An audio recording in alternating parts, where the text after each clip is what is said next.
Good morning. You listen to FloorDaily.net, and I'm Kemp Harr. This morning, my guest is Simon Mills, who's Director of Sales with Amtico in the UK. Simon, how you doing? Morning, Kemp. How are you? I'm great. Good to talk to you. You know, we're getting ready for some record heat over here. I know you've got Wimbledon over there in the UK, but you're not as hot over there, are you? No, I'd like to report that we've got record heat, but I guess on the positive side, at least it hasn't rained yet this week. But that's traditional. Normally, Wimbledon week we get rain. No, it's so far so good. Well, listen, I've been really encouraged to talk to you based on a conversation we had at NeoCon when I saw you a couple weeks ago about something that's not exactly flooring related. What I want to talk to you about is the European debt crisis and your perspective on it. But before we get into that, there's obviously been some big news with your company this year with the purchase by Mannington of Amtico back in March. Just for our listeners' perspective, if you would, talk about Amtico's presence globally. Sure. I mean, I think outside of the U.S. market, we've got a very strong presence in a number of the markets in which we operate. In many respects, our kind of heritage, our initial presence was in the U.K. We've got a very strong position there. We're actually one of the best-known flooring brands, both residentially and commercially in the U.K., and from that base, we've built very strong positions in Germany, France, Sweden, a number of other European countries where we operate with a local team. You know, beyond that, in recent years, our attentions have also been focused on Far East, where we've got a local operation, and also in the Middle East. So, in many respects, we span the globe, or at least we cover all of the major countries in which our customers operate. So we're able to provide an international service to them wherever they are. Now, Amtico has plants in the UK. I know we have plants here in Georgia. That's basically your manufacturing bases both in US and UK, right? Yeah, but we've also got a partnership with an OEM in China as well, and we use that to satisfy many of the needs really in the Asian market. Yeah, you know, I went to Sao Paulo, Brazil for the first time this year to basically what's presented as the ceramic tile show. And I saw a very nice Amtico booth down there. So you have a big presence in South America too, right? Yeah, indeed. And as I said, I think that whilst we've got a very strong position in many of the core markets, as I said, increasing their attentions turning elsewhere. Our aim is to certainly before the Mannington acquisition was to be the number one in LVT in the world, and you can't achieve or maintain that position without being number one, not just in the major markets, but also having a very clear strategy how you're going to roll that out in the emerging markets too. And Brazil is very clearly one of those markets. So yeah, I mean, Brazil has been on our agenda for a number of years now. We've got our own sales manager based down there, and we're working with the Mannington team now to identify what we can do to build on that and build a stronger foundation in Brazil and in other markets going forward. Okay, I think the goal moving forward is to have the Amtico brand be the global international brand for LVT, right? There's still a lot of discussions around exactly how the brand strategy is going to play out, because, I mean, Mannington's a very, very strong brand, not just in the USA, but is also well known in a number of other markets too. Amtico's also a very strong brand, not just in the USA, but a number of other markets too. So we're, I think, as a group in a very fortunate position that we've got two great brands, and there's discussions going on with the business how we're going to leverage both of those. And in many cases, actually, it probably will actually work. You'll see those two brands working together. Our intention really is to develop a brand strategy, not just for now, but for the future too, particularly in the emerging markets that we've already talked about. Okay, well, it'll be interesting to see how those decisions are made. I did have a great conversation with you and got a sense by talking to you that you're somewhat of a student of everything that's going on in Europe, and since you live over there, I think you get a better perception of, we get it filtered through the 24-hour news services over here. So if you would, just on this European debt crisis, explain from your perspective kind of what the situation is. What's been said many times, it's somewhat cliche, is that when you guys sneeze over there, we catch a cold, and so it has a direct effect on our economy as well. As you said, I'm not sure I'm a student, but I'm certainly, with my colleagues here in Europe, certainly living through what's going on, and it's been a very interesting time, to say the least.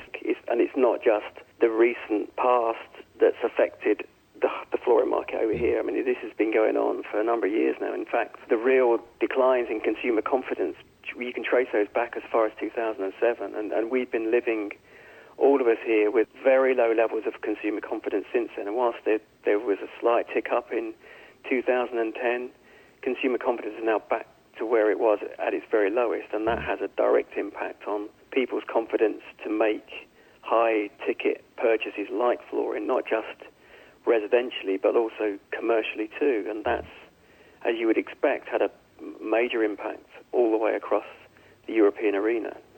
Just as an example, I mean, last quarter, UK construction dropped by almost 5% quarter on quarter. So those kind of changes have a material effect on the market in which we're operating. And furthermore, you've also got very high levels of unemployment in a lot of the markets that you've mentioned. I mean, 25% unemployment in countries like Spain and Greece.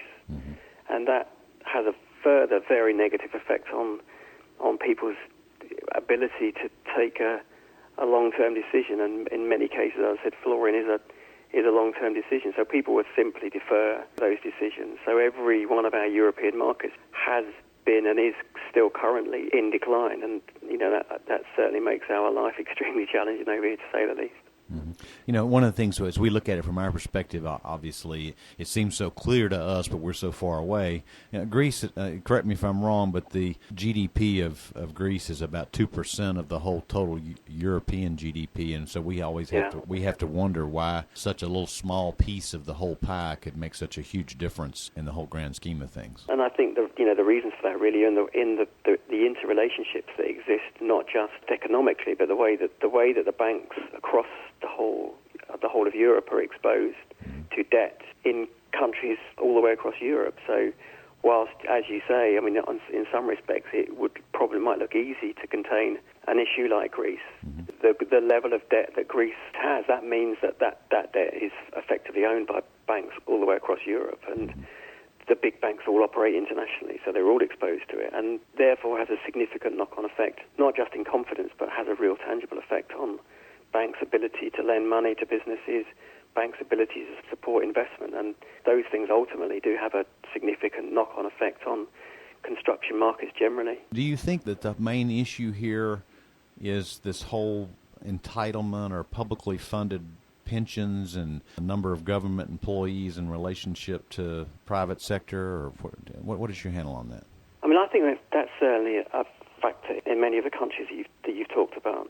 And, I think that, the real truth, I think, is that many of the countries, and, the UK perhaps included in this, have been living beyond their means for a number of years now. And whilst you can carry high levels of debt in a buoyant economy, it becomes very, very difficult, if not impossible, to do that during a downturn. And obviously, the downturn has been sustained over such a long period that you can't avoid facing up to the implications of that debt. And I think that's what we're now seeing.